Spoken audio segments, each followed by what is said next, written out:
네, 국민의힘이 공천 대진표 작업에 속도를 내고 있습니다. 네, 민주당은 현역 컷오프 결과 작업을 마무리 중입니다. 제3지대 개혁신당 내용은 좀처럼 봉합되지 않고 있는데요. 총선 50여일 앞 정치권 소식 두 분과 함께 짚어봅니다.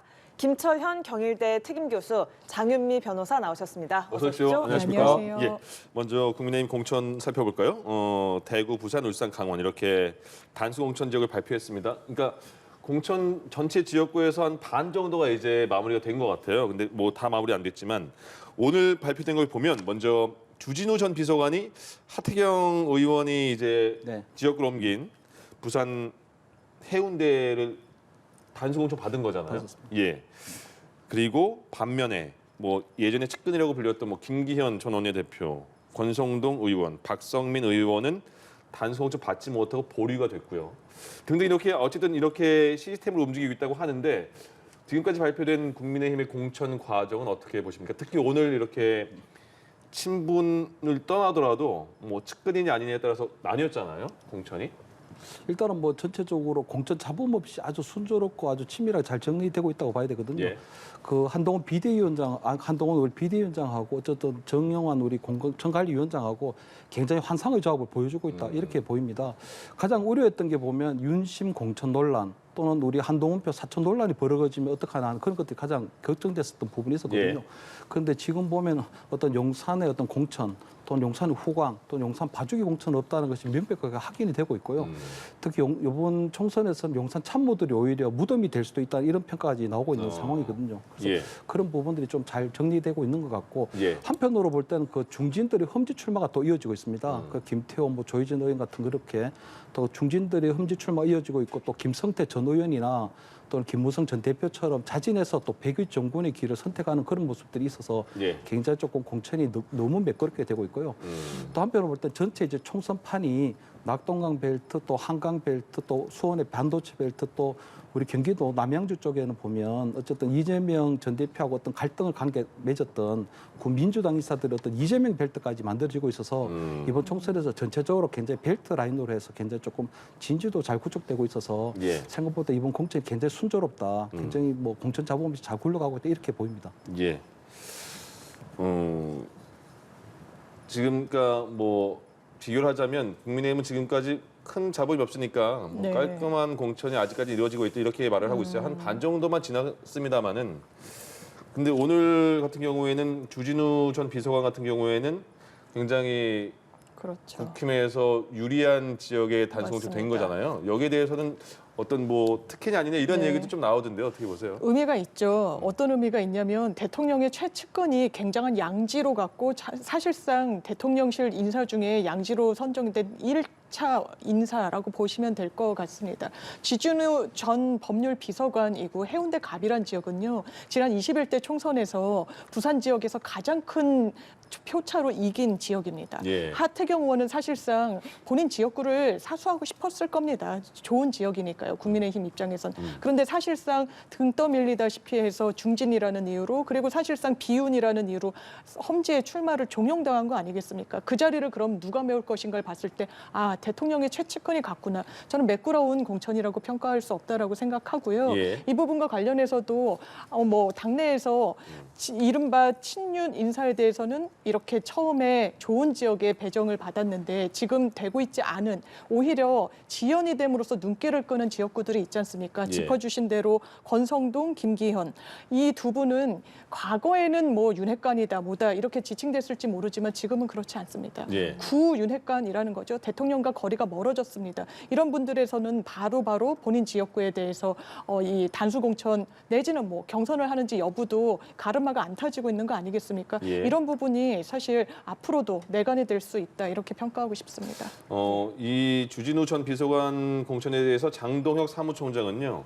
다른 후보자들 중에 상대 후보에 대해서 우위에 있는 경쟁력이 있는 후보가 없었다. 그러니까 굉장히 뭐 큰 차이가 났다 이렇게 설명을 했거든요. 그러니까 지금 주진우 전 비서관 한 명의 공천을 봤을 때 이렇게 평가가 엇갈리는 상황 어떻게 봐야 될까요? 그래서 뭐 일단 자꾸 이제 얘기하는 부분은 특혜가 있지 않냐 이런 부분인데요. 예. 제가 볼 때 굳이 뭐 용산 출신이라고 해서 뭐 차별을 받아야 될 이유는 전혀 없는 부분이 있거든요. 예. 그리고 뭐 주진우 전 법률 비상 같은 경우에는 뭐 어쨌든 뭐 대통령이 뭐 굉장히 아끼는 분이라고 소문나 있지만 어쨌든 해운대 갑에 갔을 때 그 지역에 뭐 마땅한 경제가 없었던 건 또 사실이고요. 근데 거기가 너무 양지라서 이런 얘기 나오는 거 아닙니까? 근데 뭐 제가 볼 때 서울에 이제 뭐 강남에 있는 이원모 비상 같은 경우에는 양지에서 또 차출을 해서 또 네. 지역구 재배치 조정 얘기도 나오고 있기 예. 때문에 굳이 뭐 주진우 법률 비상까지 서울을 빼야 될 상황은 아닌 것 같고요. 그래서 뭐 해운대 갑에 그냥 정상적으로 공천을 해도 별로 무방하다. 굳이 용산 참모라고 해서 차별을 줄 이유는 없다. 이렇게 좀 뭐 평가한 것 같습니다. 예. 예. 자, 국민의힘에서는 김기현 전 대표의 울산 북구 재배치는 검토하고 있지 않다. 최소 경선 이상이 보장될 거다라는 이야기가 나오는데요. 그렇다면 울산 남구의 경선 출마가 유력해 보입니다. 자, 이렇게 되면 김기현 전 대표 그리고 또 박맹우 전 의원도 해당 지역에 공천 신청을 하지 않았습니까? 이 두 사람의 리턴 매치 4년 만에 이루어질 가능성 있다고 보십니까? 일단은 뭐 원래 그 김기현 전 당대표 같은 경우에도 원래는 험지 출마가 얘기가 계속 있었었거든요. 예. 뭐 김태호 의원도 뭐 험지로 가고 조혜진 의원, 서병수 전 부산시장도 다 그렇게 하고 있기 때문에 초반에 그랬는데 불출마 얘기 나왔잖아요. 예, 그렇습니다. 근데 뭐 인요한 근데 뭐 이 김기현 전 대표 같은 경우에는 어떤 인요한 혁신위원회 때 어떤 혁신을 거부한 그런 약간 자기 속만 차리는 어떤 밉상 정치인 이미지는 좀 있는 건 사실이거든요. 근데 어쨌든 본인이 일단 뭐 새로 정부 출범하고 난 다음에 이준석 전 당대표가 사퇴하고 난 이후에 좀 당청 관계를 안정시킨 그런 또 귀한 부분은 또 공천관리위원회에서 좀 높게 평가한 것 같고요. 예. 그러다 보니까 아마 이번에 아마 박맹우 전 울산시장하고 아마 지역구를 두고 아마 경선할 것 같은데 아마 그 경선 결과에 따라서 두 분 중에 떨어지신 분은 아무래도 울산 북구 가장 험지 쪽으로 재배치될 가능성이 좀 높아 보이지 않을까 이렇게 보입니다. 예. 예, 알겠습니다. 자, 김 전 대표의 재배치 요구 거절, 네. 또 그에 따른 대진표 어떻게 보고 계세요? 사실 박맹우 전 의원이 이 면접 같은 걸 보고 나와서 이렇게 이야기를 했어요. 아, 김기현 대표에게 질문이 나왔는데 북구에 갈 생각이 없냐라는 취지 질문을 받았다라는 겁니다. 예. 그럼 본인은 이 남구에 남아있고 북구는 지금 민주당 의원 지역구거든요. 예. 지금 이상원 민주당 의원이 이제 북구의 현역 의원으로 존재하고 있어서 비교적 민주당 의원의 그 텃밭을 어쨌든 좀 돌파해야 되는 어려운 지역이라고 할 수 있는데 예. 그런 신경전을 벌이기도 했고요. 사실 당 지도부에서 그리고 윤석열 대통령이 김기현 지금 전 대표가 남구를 수성하는 거에 대해서 과연 곱게 볼 것인지 문제가 있을 것 같습니다. 왜냐하면 당대표직을 계속 수행하라고 원했지만 본인은 지역구를 사수하겠다. 난 당대표직에서 내려오는 대신에 난 지역을 지키겠다. 이런 취지로 해서 몇 년 만에 그 지역구에서 또 의정보고회를 하기도 했고요. 여러 또 그 지역구 내에 지역을 돌아다니면서 하시기까지 했습니다. 이건 대통령의 뜻에 좀 거슬른다는 언론 보도가 당시에도 많았기 때문에요. 그래서 차라리 좀 어려운 북구로 가라라고 하는 부분도 매끄럽게 정리가 되고 있지는 않은 상황인 것으로 보입니다. 예. 아까 잠시 평가해 주셨는데 지금 한동훈 그러니까 한동훈 비대위원장은 계속해서 시스템 공천이 이루어지고 있다 이렇게 언급을 하잖아요. 그리고 계속해서 민주당과는 다르다 이렇게 말을 하고 있어요. 지금 한 반 정도 공천 작업이 이루어지는 상황에서는 다시 한번 평가를 해보자면 지금까지는 물론 공천이 어떻게 해당 당사자들의 마음을 다 맞출 수 있겠느냐마는 지금까지는 그렇게 큰 뭐 불만이나 잡음 같은 건 없는 것 같습니다. 일단 그 역대 우리 총선 결과를 보면요, 어떤 정책보다는 예. 그 어떤 각 당의 어떤 공천 파동 또는 그 막말 논란 이런 것들이 선거 막판에 굉장히 큰 영향을 미쳤거든요. 예. 그래서 원래는 처음에 이번에 그 총선 공천이 시작되기 전에 사실 국민의힘 같은 경우에는 우리 한 갈등도 좀 있었고 예. 그 한동훈의 어떤 사초 논란까지도 벌어지고 있었거든요. 예. 그래서 그런 부분들이 굉장히 우려스러운 부분이 있었는데 막상 일단 그 뚜껑 열고 나니까 한동훈 표 이기는 공천이라는 컨셉이 정확하게 맞아 떨어지고 있거든요. 그래서 어떤 인지도 그다음에 어떤 경쟁력 그리고 어떤 본선에서의 당선 가능성이라는 이 세 가지만 가지고 예. 계속적으로 아주 객관적으로 또 어떤 데이터에 기반한 공천을 하다 보니까 전혀 공천 자본이 지금 없는 상태거든요. 예. 그렇기 때문에 어떻게 보면 지금 우려했던 그런 윤심 공천의 이런 부분도 전혀 없이 잘 이루어지고 있어서 생각보다 좀 안정적이다. 그래서 아마 지금 남아있는 부분은 오늘 이제 그 영남권 특히 우리 대구 경북권에 좀 발표가 되면서 예. 뭐 대구 경북권이나 우리 부산 경남 특히 우리 국민의힘 텃밭이라고 하는 곳에서 막판에 그러면 아직까지도 이제 뭐 민주당 일각에서 얘기하는 건 그때 이제 마지막으로 뭐 용산 참모들을 전략 공천하는 거 아니냐 하는 그런 게 있는데 예. 그런 염려마저도 제가 볼 때는 조금 아주 일소할 정도로 아마 제가 볼 때는 한동훈 비대위원장하고 정영환 우리 공천관리위원장 굉장히 맞춤형 그리고 굉장히 환상의 어벤져스 팀으로 조금 공천을 마무리하지 않을까 이렇게 좀 전망이 됩니다. 그러면 장 변호사님이 그 상대 공천 과정을 보기에도 네. 지금 그 용산의 그 영향력이 거의 없는 상태에서 한동훈 위원장과 그 공천관리위원장이 같이 힘을 합쳐서 주도권을 잘 끌고 공천을 이뤄가고 있다고 보시는 겁니까? 그렇다고 판단하기 어려울 것 같습니다. 그렇습니까? 일단 처음부터 사천 논란을 자초했던 건 한동훈 비대위원장이었죠.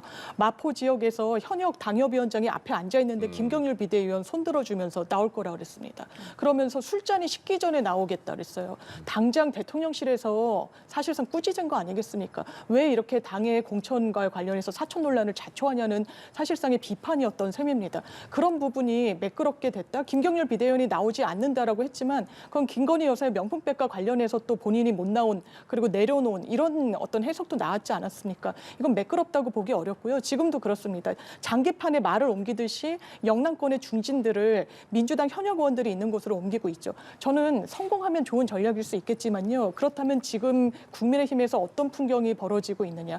그 지역에서 원래 갈고 닦았던 여러 정치인들이 있어요. 예비 후보들이 있습니다. 그런데 당장 김해을의 조혜진 의원이 단수 공천 됨으로써 다 반발한다. 우리 무소속으로 나가겠다. 지금 기사 나오고 있거든요. 이런 부분에 대해서 교통 정리가 제대로 되고 있는가. 또 하나는 영남권 공천이 뇌관인 겁니다. 예. 지금 영남권에는 현역 의원들이 상당히 많죠. 국민의힘 의원들의 현역 지역구에 출사표를 던지고 경쟁 후보로 나선 인물들이 윤석열 정부의 행정관 출신들, 대통령실 출신들, 장차관 인사들입니다. 이게 또 어떻게 격돌이 될지도 지금 수면 아래 잠재워져 있는 거기 때문에 저는 매끄럽다고 평가하기 좀 이를 것 같습니다.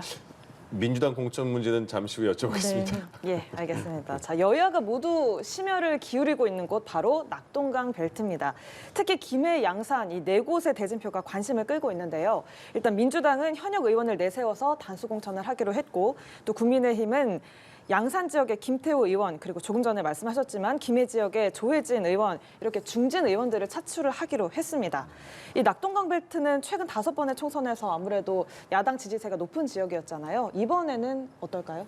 예, 이번에 어쨌든 뭐 가장 좀 관심을 좀 갖고 볼 만한 지역이 김태호 의원하고 예. 김두관 의원 지역이거든요. 예. 두 분 다 뭐 경남 도지사 출신이시고 그다음에 그 김태호 의원이 19대 때인가 그 김해에서 또 그 양산에서 그때 그 국회의원 한번 했었습니다. 그렇기 때문에 아마 이번에 재매치가 되는 셈이게 되는데요.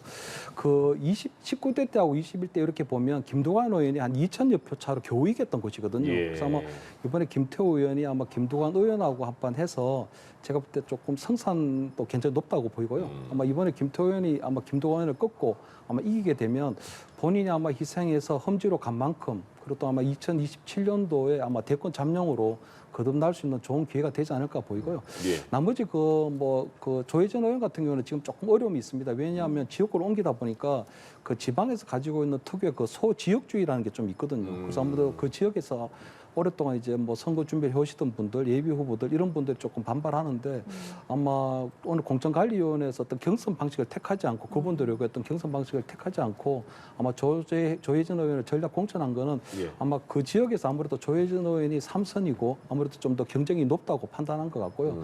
아마 나머지 예비 후보들에 대해서는 아마 당 차원에서 어떤 조율이라든가 좀 설득하는 작업을 좀 병행하지 않을까 그렇게 좀 보입니다. 예. 인지도 있는 중진 의원들이 똑같이 나오더라도 좀 유력한 지역, 그리고 네, 어려운 지역이 있다 그렇습니다. 말씀을 네. 해주셨고요. 자, 민주당 계열 후보가 이번에도 낙동강 벨트 지역에서 압승을 거둘 수 있을 거라고 보세요? 저는 지금 국민의힘의 총선 전략이 이른바 중진 의원들에게 그래도 경쟁력이 있으니까 다른 지역에서 출마를 해보라는 거 아니겠습니까? 예. 일단 첫 번째 문제는요. 이런 요구를 받고 있는 의원들이 당내에서 어떤 정치적인 입지를 갖고 있는지를 보는 겁니다. 이른바 비주류 의원들입니다. 이건 예. 국민의힘 내부에서도 왜 비주류 의원들에 대해서만 험지 출마 내지는 민주당 현역 의원들이 있는 곳으로 등 떠미느냐라는 불만의 목소리가 있습니다. 그거는 공정한 공천이라고 보기는 어려운 부분이 있죠. 더 큰 근원적인 문제는요. 이렇게 장기판에 말을 옮기듯이 하는 건 시스템 공천이란 말이 부합하지 않는다라고 생각하고요. 나아가서 지역구 구민들한테 예의가 아니라는 생각이 듭니다. 왜냐하면 이 현역 의원이 그 지역에서 여러 민원도 듣고 어떤 지역 현안을 살피면서 다져온 부분이 있는데 그게 하루아침에 사실상 제로가 되는 거 아니겠습니까? 다른 지역에 가서 지금 총선 한 60일 정도 남지 않은 상황에서 어느 정도나 지역 구민들 만나고 선거운동하면서 그 민심을 제대로 청취할 수 있겠습니까? 이런 부분을 허물어버리는 건 저는 좋은 총선 전략은 아니라는 생각이 듭니다. 예. 이제 민주당입니다. 네. 예. 하위 20% 현역 평가 통보 작업은 지금 진행 중인 건가요? 예, 지금 왜냐하면 설 직후에 이게 네. 다 비공개로 됩니다. 그러니까요. 그래서 당사자들은 통보를 받더라도 이게 좋은 건 아니잖아요. 예. 그러니까 내가 받았다 이렇게 언급되는 건 아니고 나중에 경선 지역이 아니구나 단수 공천이나 하면 이제 추정을 할 수 있는 건데요. 예. 원래 설 직후에 한다라는 보도가 있었지만 이번 주에는 이뤄지지 않았던 것으로 보입니다. 그래요? 그래서 이제 조만간 아마 다음 주 중에는 마무리가 되지 않을까 이렇게 스케줄이 보이는 상황입니다. 통보를 받은 거라면 어차피 안 좋은 성적이라는 걸 통보받는 거라서 기분이 당연히 안 좋을 텐데 그렇습니다. 그렇게 그걸 받아들이기 힘든 의원들 같은 경우에는 좀 흘릴 수도 있지 않습니까? 이게 오히려 당내에서 어떤 문제가 있냐면요. 예. 이게 실제로 이게 리스트가 돼가지고 정확하게 당연하지만 공표가 되지가 않습니다. 네. 예. 그러니까 거짓된 정보를 이렇게 마타도어 하듯이 상대 진영에서 상대방이 또 이렇게 하는 경우들이 있어요. 이거는 민주당 같은 경우에는 이런 걸 보도하면 언중위에 제소하는 방침을 세우고 있고요.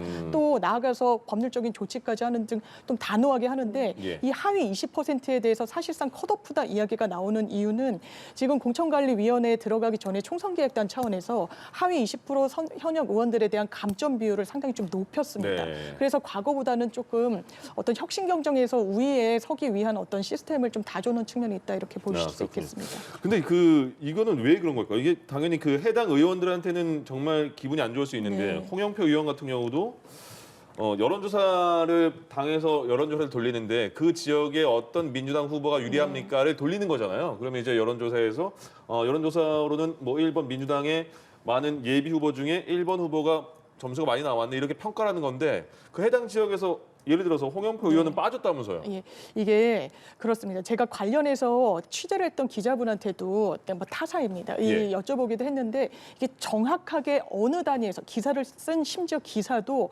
어느 단위에서 여론조사를 실시한 건지는 정확하게 취재가 어렵다고 하더라고요. 예. 그러니까 이게 당에서 돌린 여론조사가 아닐 가능성이 전 개인적으로 대단히 높다라고 보고요. 왜냐하면 선거 캠프 차원에서 예. 지역 차원에서 본인의 경쟁력을 한번 점쳐보기 위해서 아니면 상대 후보에서 여러 요인으로 굉장히 많은 단위의 여론조사가 돌아갑니다. 예. 그래서 당연하지만 현역원이 있는 지역에서 현역원을 넣고 여론조사를 돌린 것도 있을 겁니다. 네. 그런데 지금 현역원이 빠졌다 보니까 또 더더군다나 당내에서 비명으로 분류가 되는 중진 의원이다 보니까 빠진 것이 좀 부각이 되는 측면이 있는데 여러 단위의 여론조사 중에 하나 정도로 판단하는 게 객관적인 판단일 것 같습니다. 들어보니까 그럴 수도 있겠다는 생각이 드는데요. 근데 여러 가지가 예. 있는데요. 지금 그 민주당이 가장 큰 문제가 이 공천 관리하는 게 두 가지거든요. 예. 하나는 문명 충돌입니다. 네. 그러니까 이제 이재명 대표 측에서 주류 측에서 소위 말해서 이제 우리 친문 지우기를 한다는 부분하고 두 번째 사촌 논란이거든요. 예. 근데 그 사촌 논란이 벌어지게 된 게 이렇습니다. 그 최근에 보도된 언론 보도에 따르면 이재명 의원실에서 경기도 팀이라는 분들이 모여서 근데 그 안에 보면은 공천관리위원회 간사를 맡고 있는 김병기 의원 예. 그리고 그거 이재명 대표가 특별한 일이 있을 때마다 개인적으로 상의한다는 그 정성호 의원이 그 자리에 있었다는 거거든요. 예. 그리고 그 자리에서 컷오프라든가 불출마 얘기가 있었다는 겁니다. 이렇게 되면 공천관리위원회라는 그 자체가 무력화돼 버리는 거거든요. 예. 그렇기 때문에 결국 사천 논란이 벌어질 수밖에 없는 것이고 또 한편으로 볼 때는 그 이제 문명 충돌이라고 해서 결국은 임종석 전 실장을 비롯한 어떤 과거 친문계를 계속적으로 지금 어떤 이번 총선에서 배제하려고 하는 그런 모습들이 계속 있게 되거든요. 그러다 보니까 저런 이제 뭐 실질적으로 저런 이제 여론조사가 이루어졌는지 이루어지지 않았는지는 나중 결과를 봐야 되겠지만 네. 어쨌든 간에 이재명표 공천에 대한 의심이 자꾸 들기 시작하는 부분이거든요. 이렇게 되면 아마 앞으로 저 공천관리위원회의 어떤 발표에 대해서 뭐 컷오프 어떻게 되든지 간에 그 부분에 대해서 당사자들이 굉장히 반발할 가능성이 커지게 되는 거고요. 그렇게 되면 사실은 민주당 같은 경우는 컷오프라고 해서 애당초 그냥 다 잘라버리는 게 아니고 국민의힘 같은 경우에는 현역 컷오프가 되면 아예 그 경선에 나갈 수가 없는데 예. 민주당 같은 경우에는 상당한 감점을 주고 경선에 참여시키는 형식이거든요. 근데 경선에 참여하게 되면 아마 다른 당으로 해서 출마는 못하게 되는 불이익을 받게 됩니다. 그렇기 예. 때문에 아마 이번에 컷오프 됐을 경우에 그 당사자들이 이 부분에 있어서 만약 공천관리위원회의 결정이 정당하지 않고 공정하지 않다고 판단하게 되면 예. 앞으로 이낙연 개혁신당 쪽으로 탈당할 수 있는 가능성이 커지게 되는 거고요. 그런 것들이 결국은 앞으로 민주당이 총선을 치르는 데 있어서 굉장히 부담이 되고 어떤 그런 공천 자본들이 아마 그 민주당을 지지하는 우리 야당 어떤 지지 성향의 우리 유권자분들에게도 어떤 선택에도 상당히 큰 영향을 미치게 되지 않을까 이렇게 보입니다. 장 변호사님 하나만 확인해 주시죠. 지금 김 네. 교수님께서 조금 전에 그 이재명 대표 의원실에서 네. 소수가 모여서 공천관리에서 논의를 했다 이런 얘기가 나왔었잖아요. 네. 그 사실관계 좀 확인해 주실 수 예, 있을까요? 민주당의 공식 입장이 있습니다. 예. 그런 사실이 없다라는 것이고요. 실제로 지금 그 자리에 있었다라고 하는 정성호 의원 같은 경우에는 해당 일에 지역 일정이 있어서 네. 밤에 여의도 쪽에 있지도 않았다라는 겁니다. 그렇기 때문에 모르겠습니다. 이게 의원회관에 이재명 대표 의원실에서 모였다는 건데 뭐 모일 수는 있겠죠. 그렇지만 거기서 밀실 공천이다. 왜냐하면 민주당은 당원 당규상 1년 전에 총선 1년 전에 룰을 만들게 돼 있습니다. 예. 그리고 아주 미세한 조정만 하도록 돼 있기 때문에 이런 부분과 관련해서 사천, 밀실 공천 이런 건 불가능하다고 말씀드리고 싶습니다. 일단 모이지 않았다는 게 그 당의 공식 입장이 그렇습니다. 나왔었군요. 알겠습니다. 예. 자, 이번에는 명룡대전 이야기를 좀 해보겠습니다. 이재명 대표, 원희룡 전 장관이 오늘 우연히 인천 계양을에서 만났습니다. 가볍게 악수를 하고 짧은 인사를 나눴는데요. 이 대표에게 원 전 장관 어떤 상대일까요? 먼저 장 변호사님께 여쭤보겠습니다. 무거운 상대죠. 전 중량감 있는 정치인이고 정치적 체급이 큽니다. 예, 장관을 직전에 그것도 국토교통부 장관을 지냈고 제주지사도 지내신 분이기 때문에 또 차기 대선 주자 아니십니까? 대선에 출사표를 던지시기도 했고요. 그렇기 때문에 가볍지 않다. 그렇지만 지금 어쨌든 이 지역의 구도상으로 봤을 때는 아마 승부를 겨루기에는 아마 열세인 게 맞는 것 같습니다. 원희룡 장관이 아무리 본인의 어떤 개인기로 돌파를 하려고 하다 보더라도 야당 대표와 붙었을 때 어떤 의미 있는 성과를 내기는 좀 현실적으로 어려울 거라고 생각합니다. 예, 좀 현실적으로 어려울 거다 말씀하셨고요. 김 교수님께서는 이 대표와 원 전 장관의 빅매치 어떻게 예상하세요? 일단 몸놀림은 원 장관이 훨씬 더 가벼워 보이고요. 왜냐하면은 그 원희룡 장관 같은 경우는 저도 굉장히 험지에 가서 본인이 희생했다는 그런 모습이 보이기 때문에 아마 본인이 앞으로의 어떤 정치 행보에 굉장히 큰 이익을 받을 수 있을 것 같고요. 예. 만약 이재명 대표가 지게 되면 그냥 이 정계 은퇴해야 되는 상황이 되거든요. 그렇기 때문에 원 장관이 사실은 뭐 손해 볼 거 없는 어떤 선거라고 볼 수 있는 것 같고요. 두 번째, 두 분의 후보 인지도에서 보면 원희룡 장관 같은 경우도 상당히 전국적 인지도가 높습니다. 예. 그렇기 때문에 뭐 두 분의 후보 인지도나 이런 부분들은 뭐 괜찮고요. 단지 이제 그 선거 경험이 보면 원희룡 장관 같은 경우에는 국회의원 3번, 제주지사 2번 나갔는데 한 번도 떨어진 적이 없습니다. 그런데 5전 5승이고 예. 그 이재명 대표 같은 경우에는 한 번 지었거든요. 그래서 예. 5전 4승 1패거든요. 그래서 예. 뭐 선거 경험 측면에서 볼 때는 원희룡 장관이 더 훨씬 더 낫지 않느냐 이래 네. 보이고요.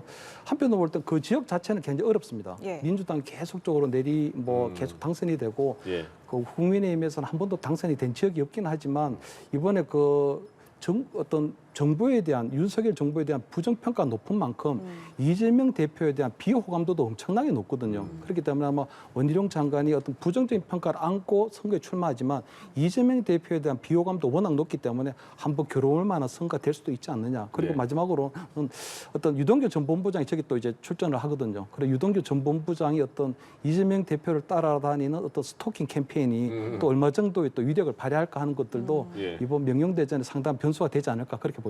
예, 그러니까 이 대표에게는 꼭 이겨야만 하는 싸움, 그리고 원 전 장관에게는 이겨도 저도 얻을 게 있는 싸움이다라고 그렇습니다. 보시는 예. 거죠. 혹시 덧붙이실 말씀 있으실까요? 그러니까 더 절실한 사람이 이기는 거 아니겠습니까? 이재명 대표는 여기에 승부를 당연히 띄울 수밖에 없어 예. 보이고요. 원희룡 장관은 지더라도 뭐 젖잘싸 이래서 이 어떤 뭐 퍼센테이지나 이런 걸 보고 더 붙어 있거나 하면은 본인으로서는 잃을 게 정치적으로 하나도 없거든요. 그렇다면 그 결과도 지켜볼 관전 포인트인 것 예. 같습니다. 예. 유독 이번 그 선거 준비하는 과정에서 줄임말이 많이 나오는 것 같습니다. 명문정당, 명룡대전, 예. 낙준연대 이런 거 있잖아요. 예. 제3지대가 개혁신당, 낙준연대가 이제 하나로 합쳤잖아요. 근데 그제 개혁신당에서 굉장히 내분이 있는 게 네. 최고위원회도 갑자기 취소됐다고 하고 어제 오전에 그 이준석 공동대표가 긴급 기자회견 10시에 예약했다가 1시간 전에 취소를 했고요. 그리고 지금도 계속해서 이낙연, 이준석 공동대표 간의 갈등이 계속 언론 보도로 나오고 있습니다. 지금 개혁신당은 지금 합친 지가 얼마 안 됐잖아요. 근데 벌써부터 이렇게 삐걱거리는 모습이 공개되면 어떻게 계속 총선까지 이어갈까 궁금하기도 하고 이 분위기는 어떻게 파악할 수 있을까요? 제가 볼 때 아마 봉합이 될 수 있다고 보지만 깨질 예. 가능성도 남아 있거든요. 왜냐하면은 이준석 대표가 조금 착각을 한 것 같아요.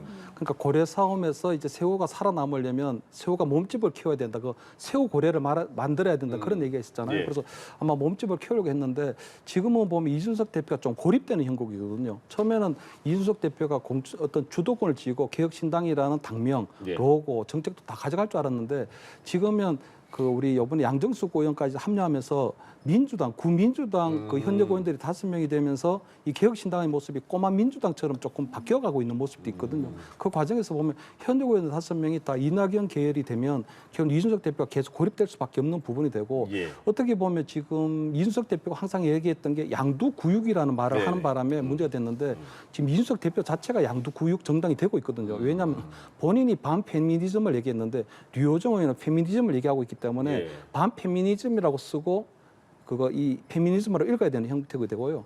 두 번째 무임승차 폐지도 본인이 정책으로 내세웠는데 지금은 금태섭 전 의원이나 아니면 이원욱 의원 같은 경우는 무임승차 폐지에 대해서 분명한 반대 입장을 표했거든요. 예. 그렇기 때문에 정책에 있어서도 일치가 되지 않고 있습니다. 그렇기 때문에 아마 앞으로 지금 그 만약에 그거 이 민주당에서도 컷오프 되거나 아니면은 뭐 이 그 탈당하는 의원들이 이 우리 개혁신당에 합류하게 되면 계속적으로 민주당 인사만 중원이 되고 예. 이준석 대표 같은 경우는 어떤 주도권 잃을 가능성이 굉장히 크거든요. 그렇기 때문에 아마 이준석 대표가 그런 위기감에서 이번에 아마 총선에 있어서의 어떤 주도권을 달라고 하는 상황 같은데 예. 제가 볼 때 이낙연 전 총리가 굉장히 조금 노련하거든요. 그렇기 때문에 아마 이낙연 그 전 총리에게는 이준석 대표가 꼭 필요합니다. 왜냐하면 본인의 어떤 조금 구 정치 이미지를 보완해 줄 수 있는 정치인이고, 근데 이준석 대표에게는 이낙연 전 총리가 꼭 필요한 건 아니거든요. 그래서 어떻게 보면 이 개혁신당을 합치는 바람에 예. 이준석 대표가 가지고 있었던 어떤 매운맛, 어떤 이준석의 색깔,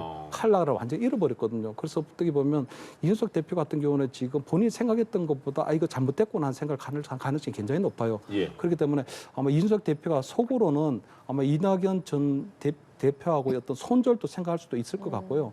아니면은 지금 보면은 그 천하람이라든가 이기인이라든가 이준석 대표하고 함께했던 예. 어떤 개혁신당의 창당 멤버들이 이번에 어떤 합당에 있어서도 굉장히 소외되고 의사결정에서 배제됐기 때문에 본인들이 지금 어떤 다른 추가적인 어떤 뭐 다른 어떤 활동도 좀 어떤 그런 모습도 보여줄 수 있다고 보이거든요. 그래서 아마 지금 당장은 외견상으로 조금 봉합될 수 있는 어떤 그런 그 과정을 거치겠지만 아마 그렇지 않을 가능성도 높아 보입니다. 예.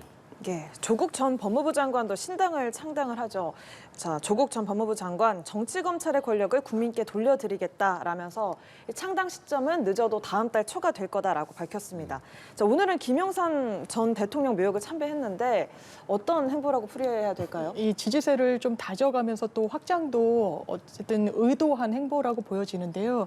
일단 조국 전 장관의 정치 행보에 대해서 민주당으로서는 공식 논평할 건 없는 것 같습니다. 그냥 민주당 당적이 있다거나 민주당과 선거연대를 하는 단위도 아니라고 그 박홍근 단장이 또 선을 긋기도 했거든요. 지금은 일단 본인의 독자적인 새 구축, 독자적인 노선을 걷는 것이지 이게 민주당과의 어떤 연결고리나 어떤 느슨한 연대 형태로는 진행되지 않는 것 같고 뭐 향후 과거에 뭐 열린시민당이었나요? 열린민주당 등으로 전철을 밟는 거 아니냐라고 하지만 지금으로서는 그럴 가능성이 뭐 높아 보이지는 않습니다. 표가 약간 나뉠 가능성은 어떻게 보세요? 아마 민주당의 정치적 지분이 있는 분인 거는 분명히 하죠. 그렇다면 출마해서 유의미한 득표를 한다면 민주당의 표를 잠식할 텐데 유의미한 어떤 여론을 가져갈 수 있을지는 개인적으로는 좀 의문입니다. 예, 자, 신당 창당을 앞둔 조국 전 장관 행보 간단하게 어떻게 보세요? 일단 뭐 그거 조국 전 장관 같은 경우에는 국민의 어떤 이목을 끌기 위한 이슈 파이팅 계속 필요한 상황이거든요. 예. 그래서 최근에 보면 1,000만 관객을 동원한 서울의 봄을 보면 거기 보면 군부 독재 그리고 군부의 하나이가 있습니다. 근데 그 지금 조국 전 장관도 보면 검찰 독재, 그다음에 함께하는 이성윤 같은 경우에도 검찰 하나의 얘기를 하고 있거든요. 그래서 그 군부 독재를 끝내고 어떤 군부의 하나회를 끝낸 사람이 바로 김영삼 전 대통령이거든요. 예. 그때 문민정부가 들어서고 또 검찰 하나회를 숙청했기 때문에 예. 아마 그런 부분을 연상시키려고 하는 것 같고요. 또 문재인 전 대통령을 예방하고 또 부산에서 창당 선언하고 한 이런 여러 가지 것들이 결국은 어떤 김영삼 전 대통령이 IMF 대통령이라고 하는 그런 어떤 부정적 평가를 조금 뭐 희석시키면서 나름대로 어떤 PK 쪽에도 좀 구애를 하려고 하는 그런 좀 전략적인 행보가 있는 게 아닌가 이렇게 보입니다. 알겠습니다. 여기까지 듣겠습니다. 정치권 소식 김철현 경일대 특임 교수 장윤미 변호사 두 분과 함께했습니다. 고맙습니다. 감사합니다.